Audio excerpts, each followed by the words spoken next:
Marcus Chen had seen enough alien technology to last 3 lifetimes, but the crystalline spires of the Zephyrian capital still took his breath away. The towers stretched impossibly high into the purple sky, their surfaces shimmering with an inner light that seemed to pulse with the heartbeat of the city itself. As the only human diplomat on Zephyria Prime, he'd grown accustomed to being the center of attention, but today felt different. The transport pod hummed to a stop outside the royal palace, and Marcus straightened his formal diplomatic coat. 3 months of negotiations had led to this moment, a historic trade agreement that would benefit both Earth and the Zephyrian Empire. He was exhausted from the endless meetings, cultural briefings, and language lessons, but the finish line was finally in sight. "Ambassador Chen," came a melodic voice as he stepped onto the crystalline platform. A tall Zephyrian aide with silver skin and luminous blue eyes bowed gracefully. "Her Majesty Queen Lyrelei awaits your presence in the throne chamber." Marcus had met the Zephyrian Queen twice before during preliminary negotiations. She was unlike any being he'd ever encountered, standing nearly 8 feet tall with an ethereal beauty that seemed almost too perfect to be real. Her skin had a pearl-like quality that shifted between silver and gold depending on the light, and her eyes held an intelligence that made him feel as though she could see directly into his soul. The throne room was vast, with walls that appeared to be carved from a single massive crystal. Bioluminescent plants provided a soft, warm glow throughout the chamber. Queen Lyrelei sat upon her throne, which seemed to be grown rather than built from the same crystalline material as the walls. Her long, flowing robes moved as if touched by an unfelt breeze. "Ambassador Chen," she said, rising from her throne with fluid grace. Her voice carried an almost musical quality that made the universal translator in his ear seem crude by comparison. "I trust your journey was comfortable?" "Yes, Your Majesty. Thank you for your hospitality." Marcus bowed in the manner he'd been taught by the cultural attaché. "I believe we can finalize the trade agreements today. The Earth Council has approved all terms we discussed." Queen Lyrelei's lips curved into what might have been a smile, though Marcus had learned that Zephyrian facial expressions didn't always translate directly to human emotions. "Indeed, the formal agreements. But first, there is a matter of tradition that must be addressed." Marcus felt a small knot form in his stomach. In his experience, diplomatic traditions usually meant complications. "What kind of tradition, Your Majesty?" "Among our people, any agreement of such magnitude must be celebrated with what you might call a trial of endurance. It is how we honor the strength and determination that brought us to this moment." She gestured toward a side chamber that Marcus hadn't noticed before. "You have shown remarkable persistence in these negotiations, Ambassador. Now we must test whether your human stamina extends beyond mental challenges." The side chamber revealed itself to be something like a gymnasium, but filled with equipment that looked nothing like anything Marcus had ever seen. Strange crystalline structures jutted from the floor at various heights, while suspended platforms hung from the ceiling in seemingly impossible configurations. "Your Majesty, I appreciate the honor, but I should mention that I'm quite tired from the negotiations. Perhaps we could—" "Tired?" Queen Lyrelei's eyes widened in what appeared to be genuine surprise. "But, Ambassador, you've only been working for 14 of your Earth hours today. Surely a human of your caliber isn't fatigued by such a brief period of activity." Marcus blinked. 14 hours was more than a full day's work by any reasonable standard, and he'd been going nearly non-stop for the past week. But the Queen's expression suggested that she genuinely didn't understand why this would be exhausting. "Well, yes, 14 hours is actually quite a long day for humans. We typically work 8-hour days and require regular rest periods." The Queen tilted her head, studying him with those piercing blue eyes. "Fascinating. Our research indicated that humans were among the most endurance-capable species in the galaxy." "Are you perhaps unwell?" "No, I'm perfectly healthy. It's just that humans need sleep, rest, food. We're not designed for continuous activity." Marcus was beginning to realize that there might have been some significant gaps in the cultural exchange information.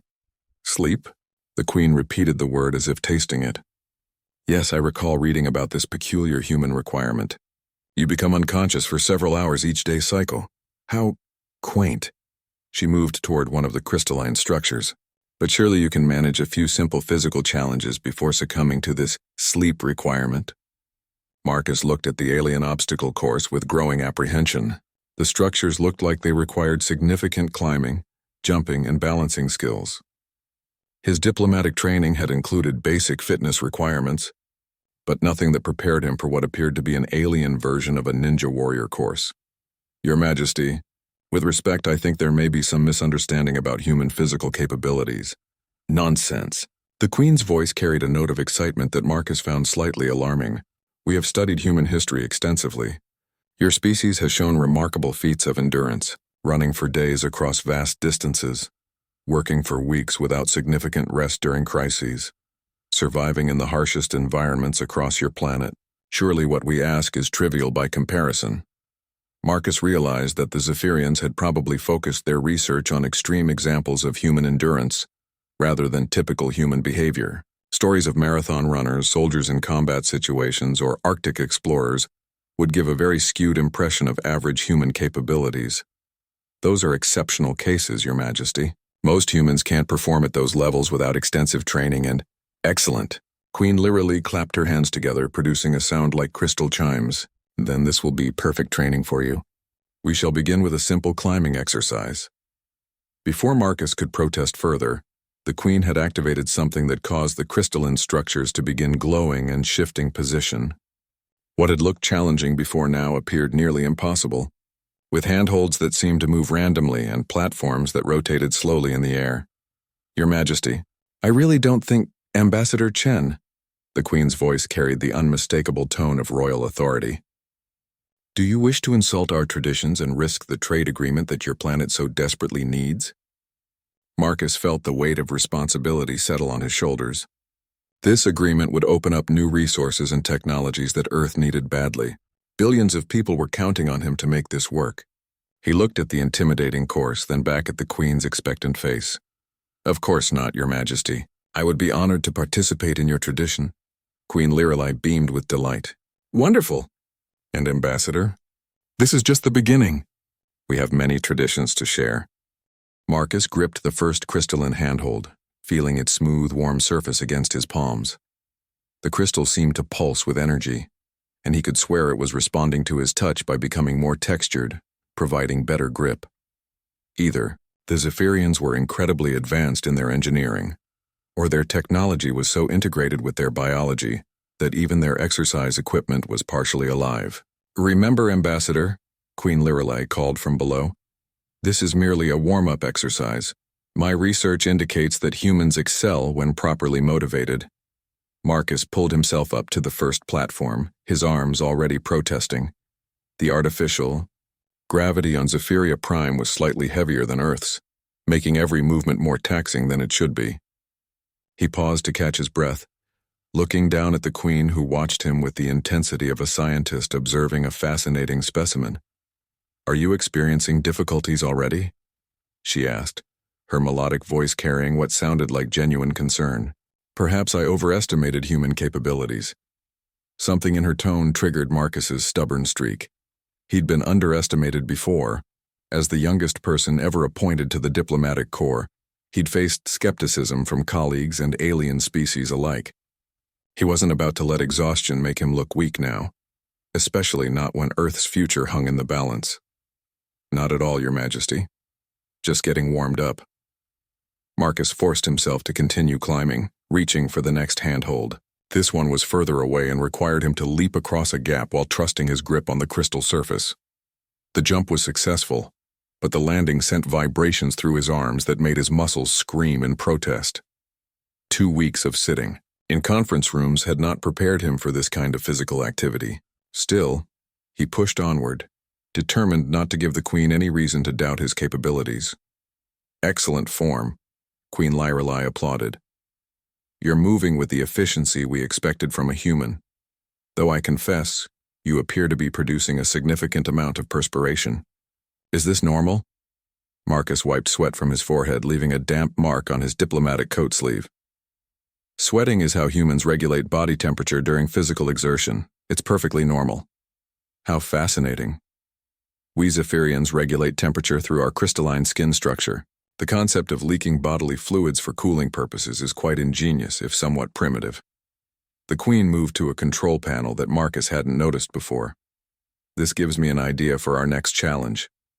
Before Marcus could ask what she meant, the entire course began to shift again. The platforms he'd already conquered moved away, while new ones materialized in their place. But these new structures glowed with a different color, a warm amber light that immediately made the air around them feel hotter. "Thermal regulation training," the Queen announced cheerfully. "If sweating is indeed your cooling mechanism, let's see how effectively it works under more challenging conditions." The temperature around the course began to climb rapidly. Marcus felt like he was standing next to a giant furnace, and he hadn't even started moving yet. His shirt was already soaking through, and the formal diplomatic coat was becoming unbearable. "Your Majesty, this seems quite extreme." "Nonsense.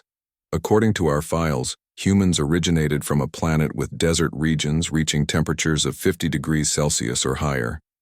This is merely 35 degrees, well within your species' tolerance range." Marcus wanted to point out that humans from desert regions had generations to adapt to such temperatures, and they certainly didn't climb obstacle courses in formal diplomatic attire during the hottest part of the day. But he could see that the Queen was watching his every reaction with scientific curiosity. He removed his diplomatic coat, hanging it on a crystal protrusion at the base of the course. Underneath, his shirt was already darkened with sweat, but at least he could move more freely. The Queen observed this with obvious interest. "Removing outer layers for improved thermal regulation," she murmured, apparently taking mental notes. "Do you require hydration before continuing?" Marcus nodded gratefully, and the Queen produced what looked like a crystal flower from her robes. When she squeezed it gently, clear water flowed from its petals into a cup that seemed to form itself from the same crystalline material. The water was cool and refreshing, with a slight mineral taste that reminded Marcus of mountain springs. He drank deeply, feeling some of his energy return.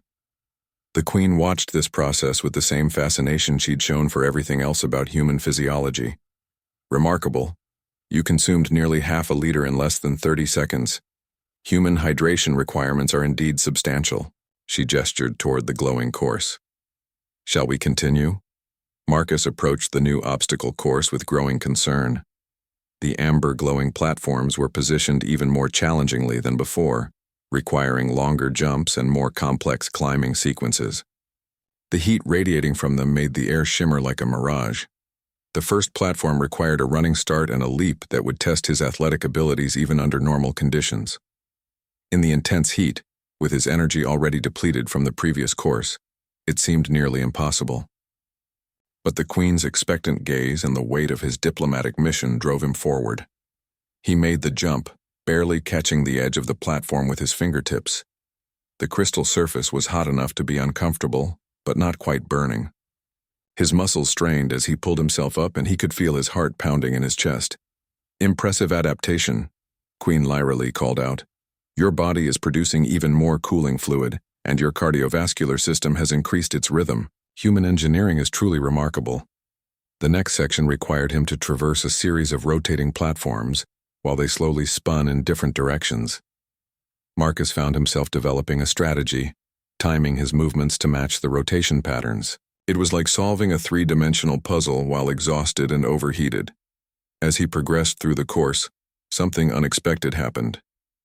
Despite his fatigue, Marcus found himself getting into a rhythm. His body seemed to be adapting to the challenge, finding more efficient ways to move through the obstacles. The initial shock of the heat was wearing off, and his sweating had stabilized into an effective cooling system. "Extraordinary!" the Queen exclaimed as he completed a particularly complex sequence involving a backwards climb around a spiraling tower.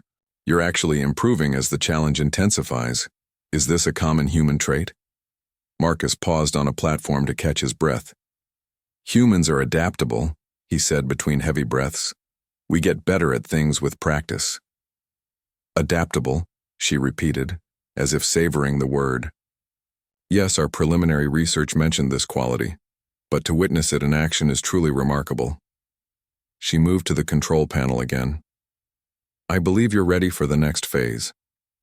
Marcus felt a chill that had nothing to do with his cooling sweat. "Next phase?" The Queen's smile was radiant and completely terrifying. "Oh yes, Ambassador. We've barely begun to explore human potential, Our traditions are quite thorough. The course began to transform once again, but this time the changes were more dramatic. New structures emerged from the floor while others descended from the ceiling, creating what looked like a three-dimensional maze that extended both upward and downward. Multicolored lights began to pulse in complex patterns throughout the structure. Memory and Physical Coordination Challenge, Queen Lorelei announced. You must navigate the course while following the light patterns in the correct sequence. Each mistake requires you to return to the beginning. Marcus stared at the elaborate construction before him. It looked like something designed to challenge the peak athletes of his species, not a tired diplomat who just wanted to finalize a trade agreement and get some sleep. But the Queen's excited expression made it clear that refusing wasn't really an option. He wiped the sweat from his forehead one more time and approached the starting position. Behind him, he heard the Queen speaking into what sounded like a recording device. Personal log, Research Day 12. Human subject continues to exceed baseline expectations despite claims of fatigue. Beginning advanced coordination testing to determine true limits of human adaptability and endurance. Marcus realized with growing alarm that he wasn't just participating in a diplomatic tradition. He was being studied. The realization that he was being studied like a laboratory specimen should have made Marcus angry, but instead he found himself oddly motivated. If Queen Lorelei wanted to see what humans were capable of, he'd show her. The trade agreement was important, but now there was something more at stake: the reputation of his entire species. The light pattern began with a simple sequence: blue, amber, silver, green. Marcus memorized it and began climbing toward the first marker.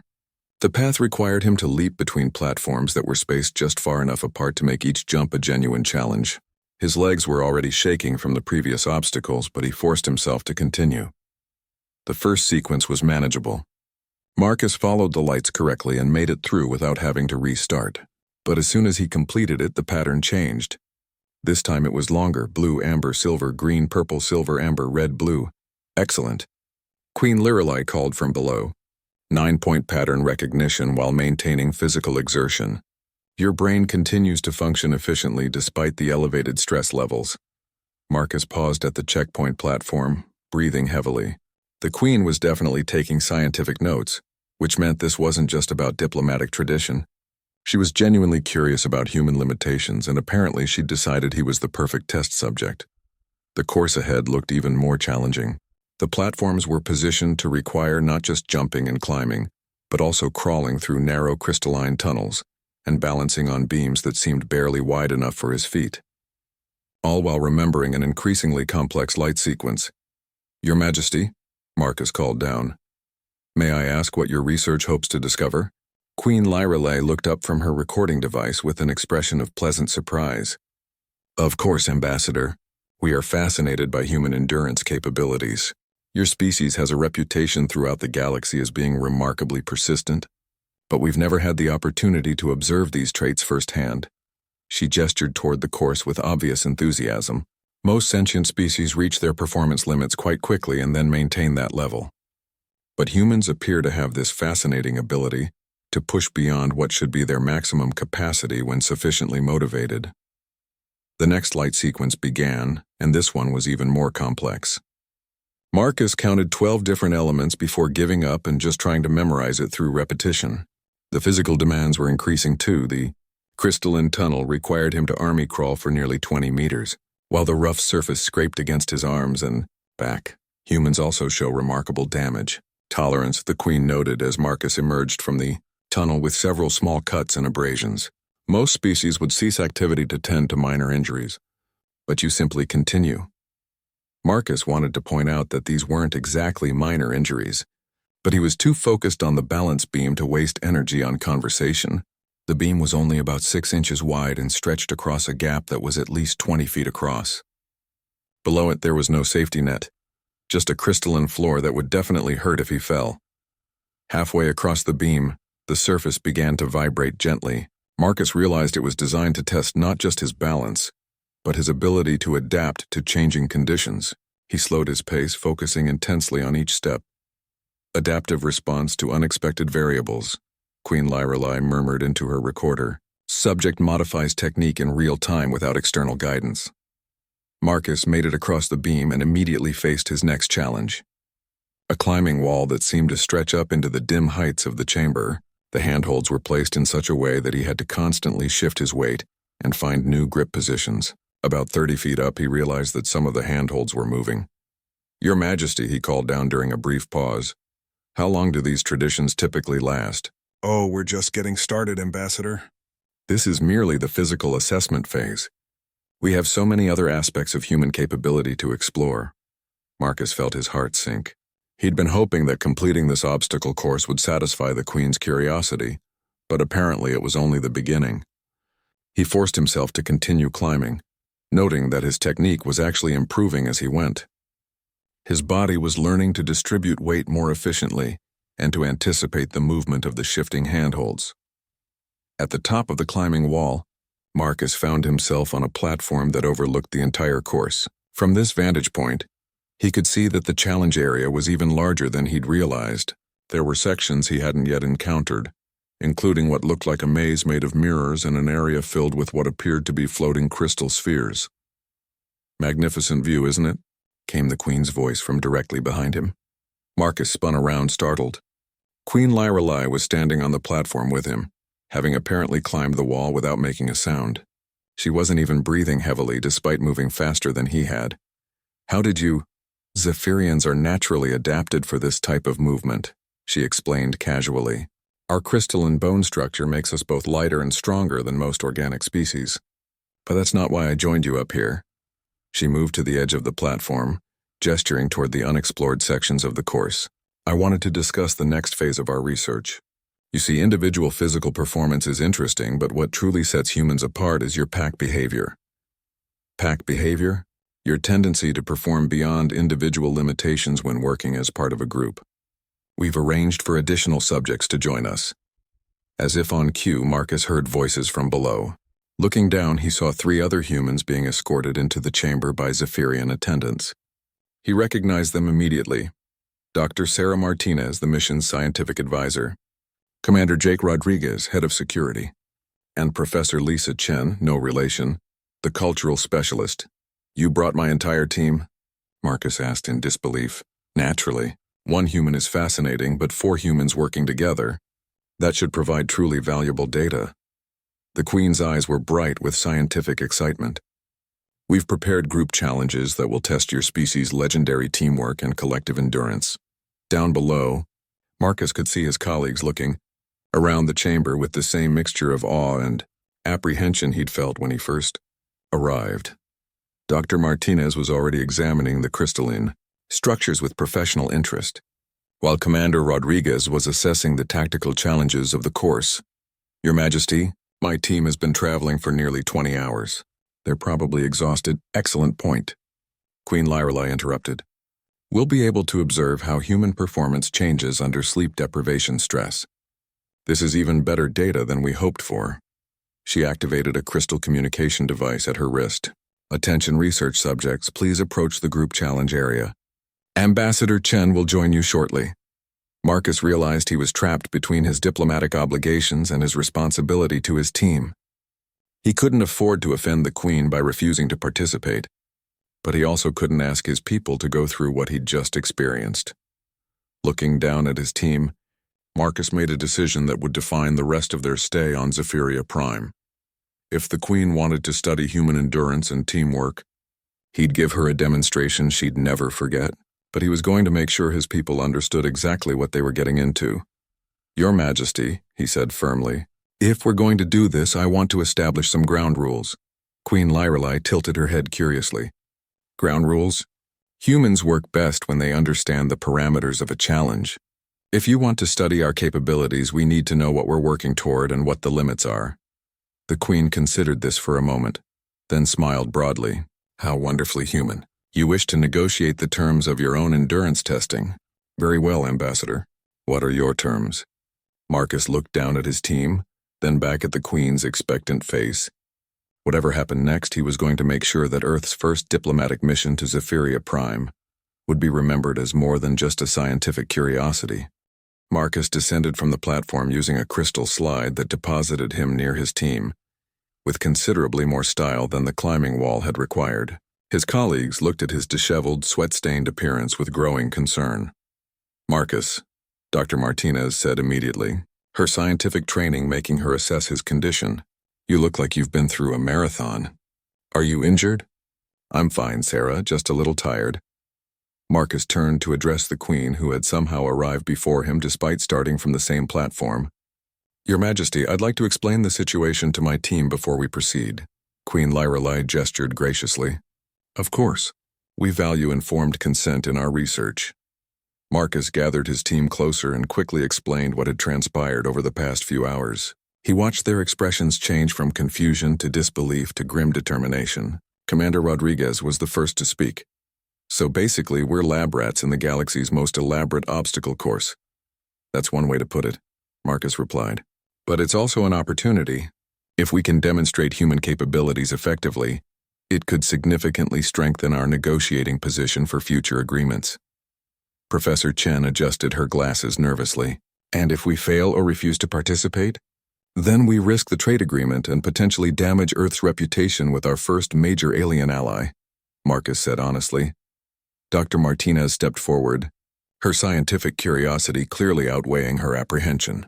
"What kind of challenges are we talking about?" Queen Lyrelei moved closer to the group, her tall frame casting long shadows in the crystalline chamber. "Group coordination trials primarily. We're particularly interested in how humans distribute tasks based on individual strengths and how you adapt strategies in real time." She gestured toward a section of the chamber that Marcus hadn't explored yet.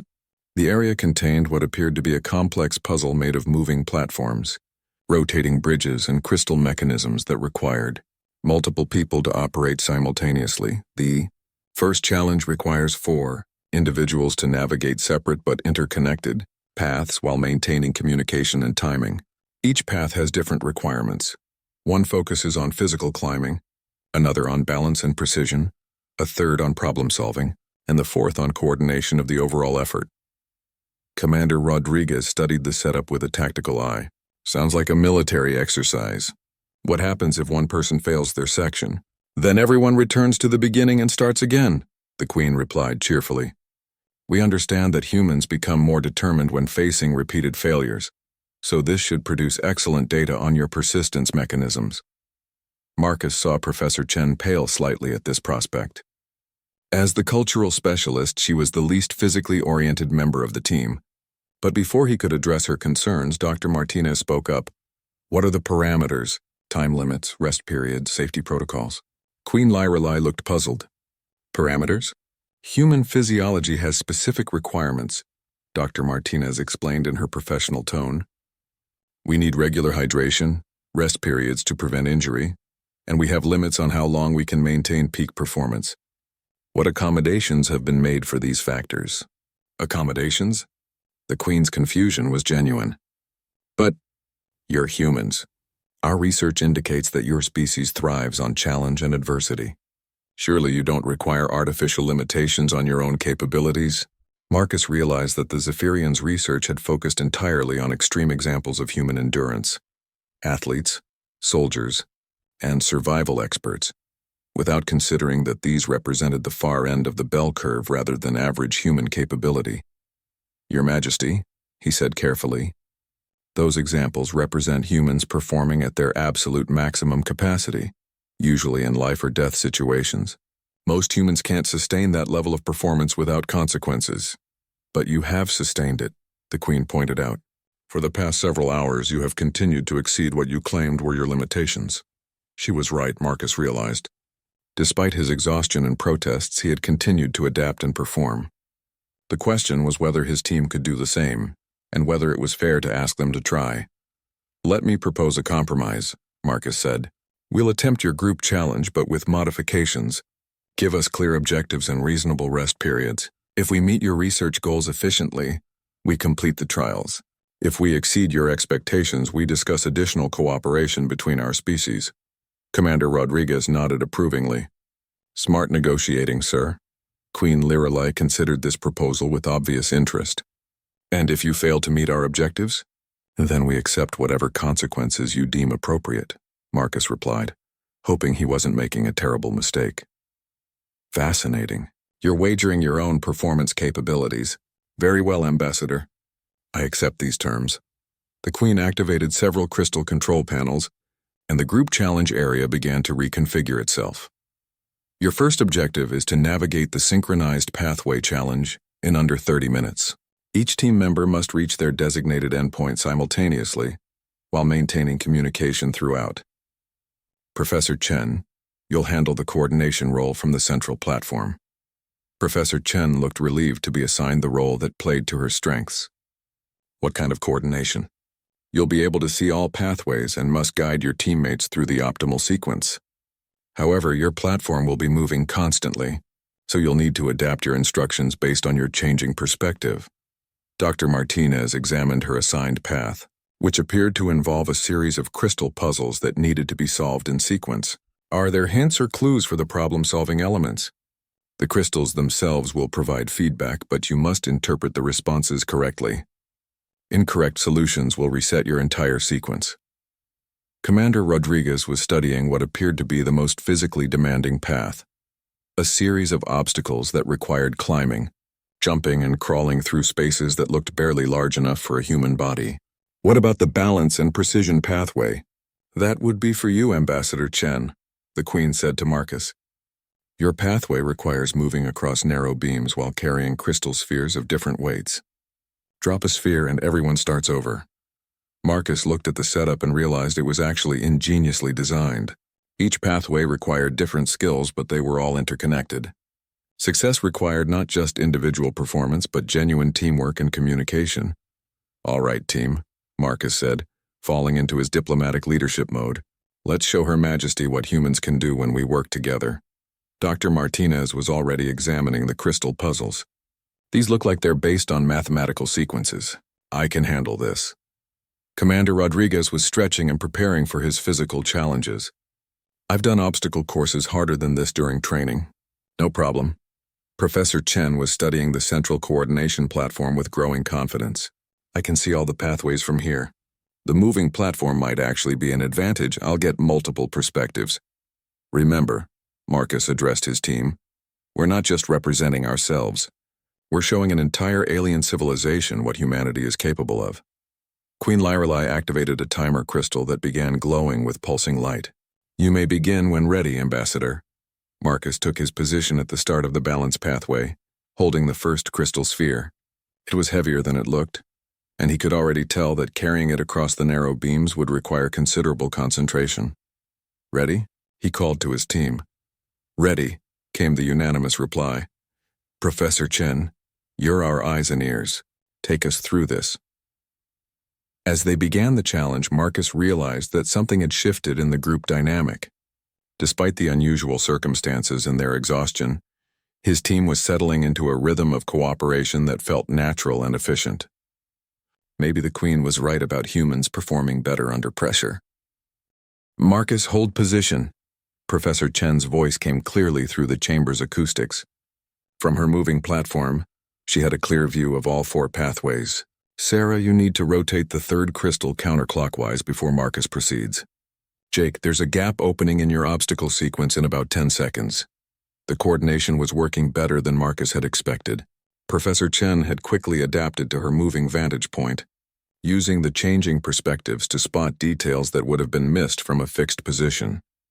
Dr. Martinez was making steady progress through the mathematical puzzles, her scientific training serving her well in deciphering the crystal feedback patterns.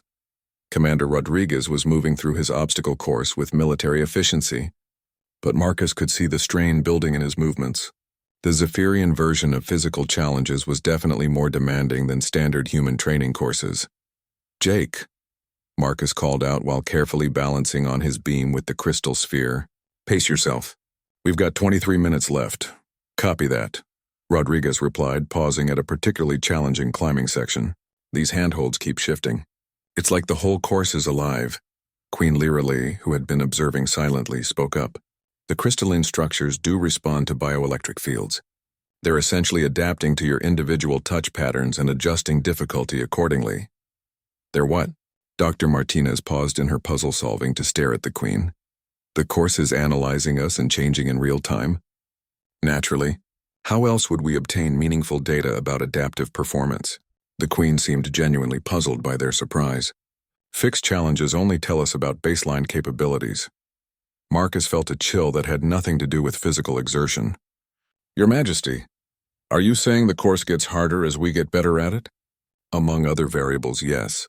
It also responds to stress levels, fatigue markers, and team coordination efficiency.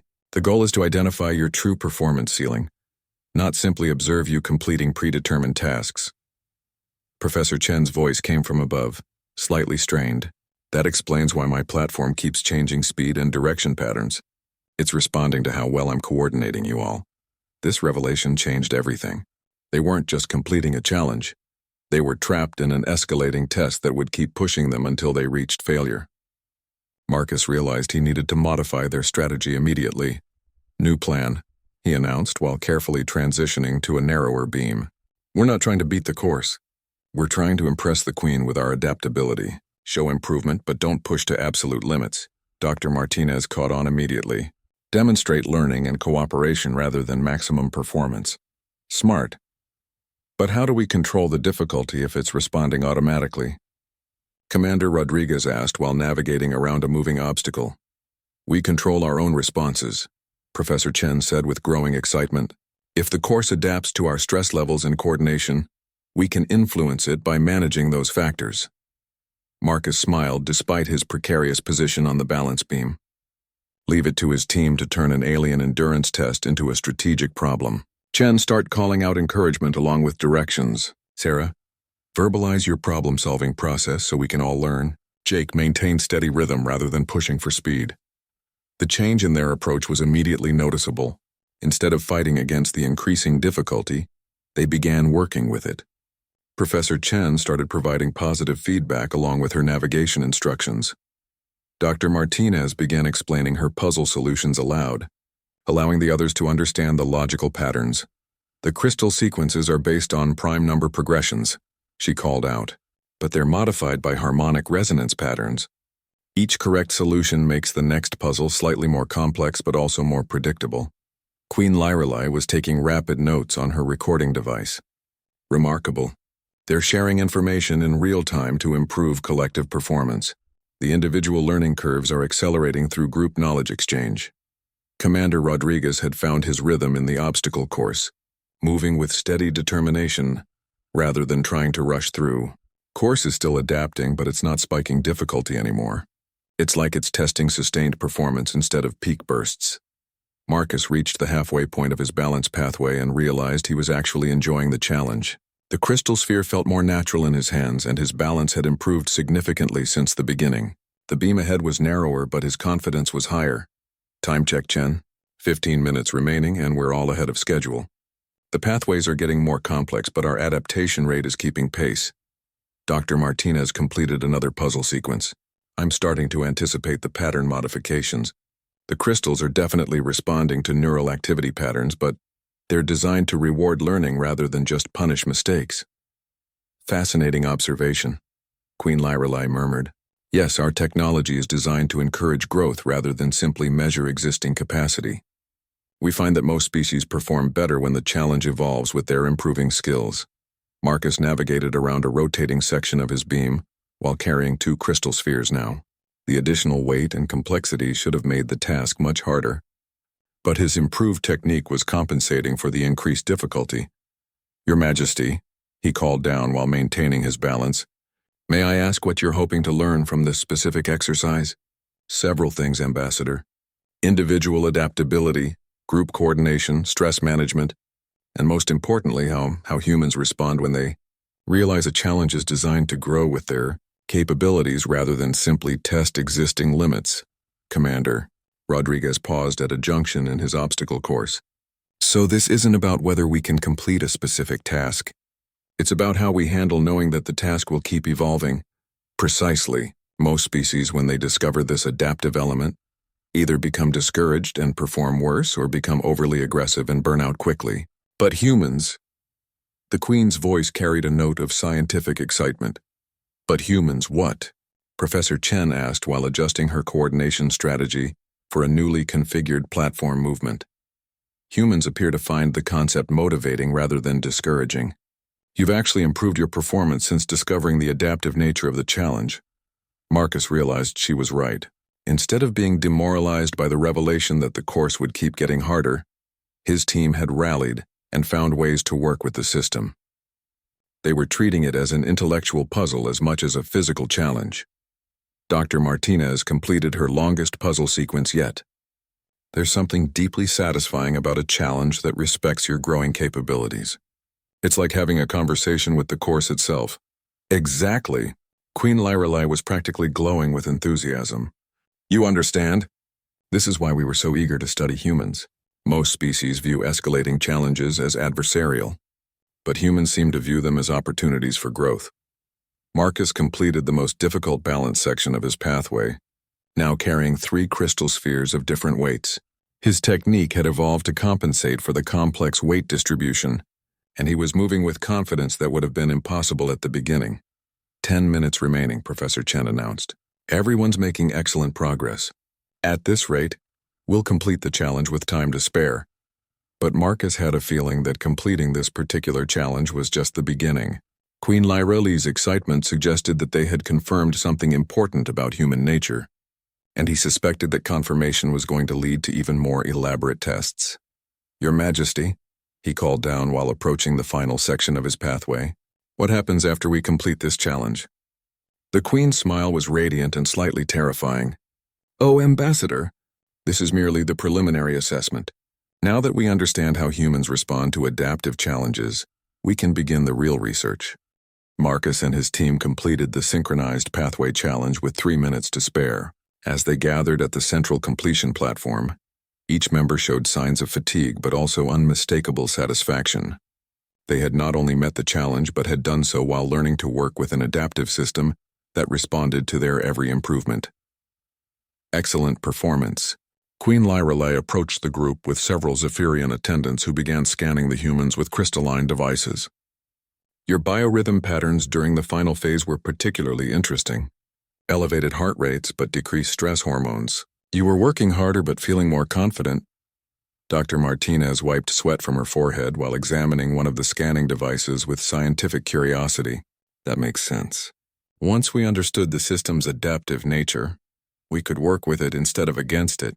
The challenge became collaborative rather than adversarial. Precisely. The Queen's eyes lit up with enthusiasm. And this brings us to the next phase of our research. We want to see how humans perform when the adaptive challenge involves multiple layers of complexity: physical, intellectual, social, and temporal. Commander Rodriguez was stretching muscles that had been pushed to their limits. Temporal? Time pressure that changes based on your performance, along with challenges that require you to balance immediate needs against long-term strategy. Queen Lyrelei gestured toward another section of the vast chamber that Marcus hadn't noticed before. This new area was unlike anything they had encountered so far. It contained what appeared to be multiple interconnected environments. Some areas were brightly lit while others were dim. Some had obstacles while others had complex puzzle stations. Most intriguingly, there were what looked like resource stations scattered throughout. Resource Management Challenge, the Queen explained. Your team must accomplish multiple objectives while managing limited resources: energy, time, tools, and information.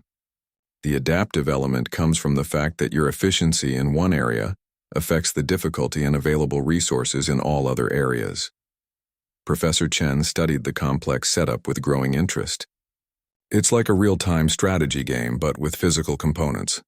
What are the objectives? Marcus asked, though he suspected he might not like the answer. Survival, problem-solving, construction, and leadership evaluation, Queen Lyrelei listed cheerfully. You'll need to build shelter, solve increasingly complex puzzles, manage team resources, and adapt to changing environmental conditions, all while maintaining group cohesion and individual performance. Dr. Martinez looked around the elaborate setup with a mixture of awe and apprehension. How long does this phase typically last? Until we have sufficient data on your adaptive limits, the Queen replied. Our projections suggest anywhere from 6 to 18 hours, depending on your efficiency and learning curves. 18 hours? Commander Rodriguez stopped mid-stretch. Your Majesty, humans require sleep. We can't maintain peak performance for 18 continuous hours. Queen Lyrelay tilted her head with that expression of genuine confusion that Marcus was beginning to recognize. But surely that's precisely what makes this research valuable. We want to observe how human performance changes under extended stress, how you prioritize resources when faced with competing demands, and most importantly, how you maintain group cohesion when individual capabilities are compromised. Marcus realized that they had moved beyond simple endurance, testing into something more complex and potentially dangerous. The Queen wasn't just curious about human physical capabilities. She was studying their psychological and social responses to extreme stress. "Your Majesty," he said carefully, "what safeguards are in place if someone becomes injured or unable to continue?" "Injured?" The Queen looked genuinely puzzled. "The challenges are designed to push capabilities, not cause harm. Though I suppose if someone became truly unable to continue, we would simply observe how the remaining team members adapt to reduced group capacity." The casual way she discussed treating human beings as expendable variables in her research made Marcus's diplomatic training kick into high gear. He needed to find a way to protect his team while still satisfying the Queen's scientific curiosity. "I have a counter-proposal, Your Majesty." "Oh?" The Queen's interest was immediately piqued. "Instead of pushing us to our breaking point through extended trials, why don't we demonstrate human adaptability through a series of shorter, more focused challenges? You could gather the same data while observing our ability to recover and improve between sessions." Dr. Martinez caught on immediately. Multiple trials would give you better statistical data anyway. Single extended trials only show performance degradation, but multiple sessions would show learning retention and improvement patterns. Commander Rodriguez nodded approvingly. "Plus, you'd get to see how humans perform when they're fresh versus when they're tired, but not completely exhausted," Professor Chen added. "From a research perspective, it would also allow you to isolate variables better. Extended trials create too many confounding factors." Marcus watched Queen Lyrelay's expression as his team presented logical arguments for modifying the research protocol. Her scientific training was clearly warring with her excitement about pushing human limits. "Interesting points," she mused. "Multiple trials would indeed provide better controlled data, and we could introduce different variables in each session to test adaptability across a wider range of scenarios." "Exactly." Marcus pressed his advantage. "You could test our performance under different stress factors: time pressure, resource scarcity, environmental challenges, communication limitations. Each trial would provide unique insights." The Queen moved to a crystal control panel and began manipulating what appeared to be a three-dimensional projection of data. "Your proposal has merit. We could design a series of escalating challenges, each building on data from previous sessions." She turned back to face the team with renewed excitement. "Very well. We shall implement a modified protocol. 6 challenges, each lasting 2 to 4 hours with rest and recovery periods between sessions. This will allow us to gather comprehensive data while observing human recovery and adaptation patterns." Marcus felt relieved until he realized what she had actually agreed to. 6 challenges? Over how many days? Queen Lyrelay looked confused again. "Why would we spread the research over multiple days?" "The adaptive responses we're studying occur over hours, not days. We'll complete all 6 challenges within the next 24 hours. Commander Rodriguez groaned audibly. 24 hours. With rest periods, that still means minimal sleep, maximum stress, and constant performance pressure, Dr. Martinez finished grimly. "We've negotiated ourselves into a marathon instead of a sprint." Professor Chen was studying the projection display with growing alarm. "Those challenges look incredibly complex. Even with rest periods, this is going to push us far beyond normal human limits." Marcus realized he had made a tactical error. In trying to protect his team from one form of extreme testing, he had inadvertently committed them to an even more comprehensive evaluation. But looking at his colleagues, he saw determination rather than despair in their faces. "All right," he said, falling back into leadership mode. "If we're going to do this, we do it right. We treat this like a diplomatic mission where the stakes are higher than just our own comfort." Dr. Martinez nodded firmly. "We're representing humanity to a species that clearly sees us as fascinating specimens. Let's give them something worth studying." Commander Rodriguez was already assessing the first challenge area with tactical precision. "We've proven we can adapt and learn. Now we show them we can do it consistently under pressure. Professor Chen adjusted her glasses with renewed determination. And we document everything. If we're going to be research subjects, we might as well contribute to the scientific understanding of human capabilities. Queen Lirelai was watching this exchange with obvious fascination. Remarkable. When faced with increased challenge parameters, you actually show increased group cohesion and determination, rather than discouragement. Marcus smiled tiredly. Your Majesty, you're about to learn that humans have a peculiar relationship with the impossible. We tend to take it personally. The Queen's expression lit up with delight. Oh, Ambassador, this is going to be the most enlightening research of my entire career. 18 hours later, Marcus Chen sat in what had become known as the recovery chamber, a crystalline room designed to monitor human rest patterns while providing what the Zephyrians considered optimal recovery conditions. His team was scattered around the chamber in various states of exhaustion, but they were all conscious, alert, and remarkably, still functional. They had completed all 6 challenges. The first challenge had tested their ability to build shelter and solve puzzles while managing limited resources. The second had added environmental pressure, temperature changes, altered lighting, and gravity fluctuations. The third had focused on communication breakdown. They had been separated and forced to coordinate through increasingly complex relay systems. The fourth challenge had been perhaps the most revealing. They were given conflicting objectives and had to negotiate solutions while maintaining team cohesion. The fifth had tested their ability to teach and learn under pressure, with each team member having to master skills outside their specialty and then teach those skills to others. The sixth and final challenge had been the most complex, yet a multi-layered scenario that combined elements from all previous trials while adding real-time strategy components and leadership rotation requirements. Throughout it all, Queen Lirelai had observed, recorded, and occasionally marveled at human responses to extreme stress. Your species, the Queen said as she reviewed data from multiple crystalline recording devices, is absolutely fascinating. Dr. Martinez, who had been lying flat on her back staring at the crystal ceiling, raised her head. Fascinating how? Most sentient species we've studied show predictable performance curves. Initial capability, peak performance under optimal conditions, degradation under stress, and failure when pushed beyond sustainable limits. Queen Lirelai gestured toward the data displays. But humans, you show something entirely different. She activated a 3-dimensional projection that showed their performance metrics across all 6 challenges. Instead of the expected degradation curve, the display showed a complex pattern of adaptation, recovery, and improvement. You actually got better at handling stress as the challenges increased, she continued with obvious excitement. Not just individually, but as a group. Your coordination improved, your problem-solving became more efficient, and most remarkably, your emotional resilience strengthened rather than weakened. Commander Rodriguez managed a tired laugh. Ma'am, I think what you've discovered is that humans are too stubborn to know when to quit.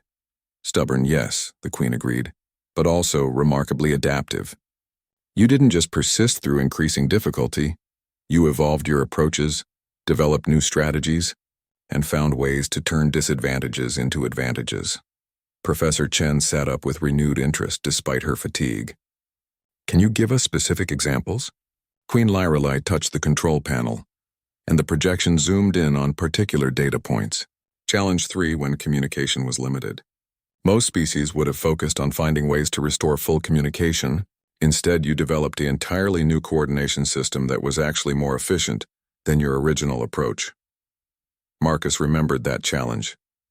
When they had been separated and forced to communicate through a series of crystal interfaces that only allowed simple signals, Professor Chen had developed a coding system that conveyed complex information through pattern recognition. By the end of the challenge, they had been coordinating better than they had with full verbal communication. Or Challenge 5, the Queen continued, when you were required to teach and learn outside your specialties. Dr. Martinez taught physical coordination techniques to Commander Rodriguez, while he taught her tactical assessment skills. Instead of simply completing the minimum requirements, you actually cross-trained in each other's core competencies. That had been Dr. Martinez's idea. She had realized that the challenge wasn't just about demonstrating teaching ability, but about improving overall team capability. By the end of that session, each team member had genuine skills in areas that had previously been outside their expertise. But the most remarkable aspect, Queen Lirelai said, her voice taking on a tone of scientific wonder, was Challenge 4, the conflicting objectives scenario.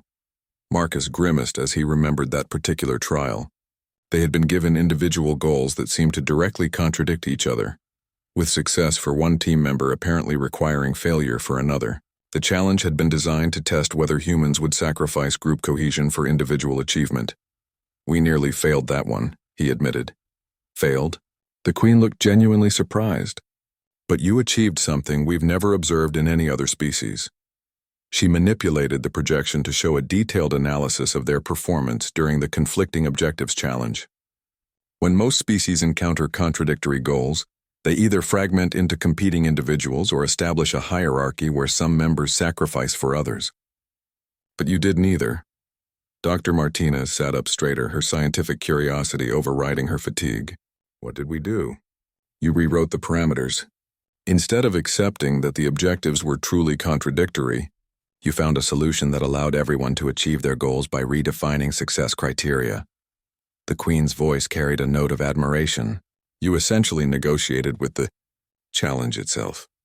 Marcus remembered the moment when Professor Chen had realized that the conflicting objectives were only contradictory if they accepted the initial framing. By working together to understand the underlying requirements, rather than the surface instructions, they had found ways to satisfy all objectives simultaneously. "But here's what makes this truly remarkable," Queen Lirelai continued. "You did this while under extreme physical and mental stress, after more than 12 hours of continuous challenging. Most species show decreased cognitive flexibility under such conditions, but humans appear to show increased creative problem-solving ability." Commander Rodriguez managed a weary smile. "Humans have a saying, necessity is the mother of invention." "Precisely. And this is why we were so eager to study your species." The Queen moved closer to the group, her expression serious. "You see, the Zephyrian Empire has been facing challenges that require exactly these qualities: adaptability under pressure, creative problem-solving, and the ability to find solutions when conventional approaches fail." Marcus felt a shift in the conversation that triggered his diplomatic instincts. "What kind of challenges, Your Majesty?" Queen Lirelai hesitated for a moment, then seemed to make a decision. "There are regions of space where conventional navigation fails, where standard technologies break down, and where exploration requires species capable of adapting to completely unpredictable conditions. We believe humans might be uniquely suited for such missions." Dr. Martinez exchanged glances with the rest of the team. "You're talking about exploration partnerships." "More than partnerships," the Queen replied. "We're discussing the possibility of joint expeditions to regions that other species have declared impossible to explore. Areas where the very laws of physics seem to operate differently, where standard planning and preparation are useless." Professor Chen leaned forward with interest. "And you think humans would be better suited for such missions because of our adaptability?" "Based on what we've observed over the past 18 hours, yes. Your species doesn't just adapt to changing conditions, you seem to thrive on them. You treat impossible situations as puzzles to be solved rather than barriers to be avoided." Marcus realized that this conversation was moving far beyond the original trade negotiations. "Your Majesty, are you proposing a new kind of alliance between our species?" Queen Lirelai smiled, and for the first time since they had arrived, her expression seemed genuinely warm rather than scientifically curious. "Ambassador Chen, after witnessing human capabilities firsthand, I believe we have much more to offer each other than simple trade agreements." She gestured toward the data displays showing their performance across all 6 challenges. "You have shown us that humans possess qualities we desperately need for the challenges facing our empire. In return, we can offer you technologies and knowledge that will benefit humanity's own expansion into the galaxy." Marcus looked at his exhausted but determined team, then back at the Queen. Despite everything they had endured over the past day, he felt a surge of excitement about the possibilities she was describing. "Your Majesty," he said, standing despite his fatigue, "I think we need to discuss some significantly expanded terms for our agreement." Queen Lirelai's smile widened. "Indeed, Ambassador. But first you mentioned that humans require something called sleep." Perhaps we should allow you to experience this fascinating biological process before we negotiate the future of interspecies cooperation." Marcus laughed, realizing that even after 18 hours of intensive study, the Zephyrian Queen was still curious about human physiology. "Your Majesty, sleep is definitely something humans need. But I have a feeling that when we wake up, we're going to be planning the most interesting diplomatic mission in human history." As his team settled into the recovery chamber for some much-needed rest, Marcus reflected on how dramatically their mission had evolved. They had come to Zephyria Prime to negotiate a simple trade agreement,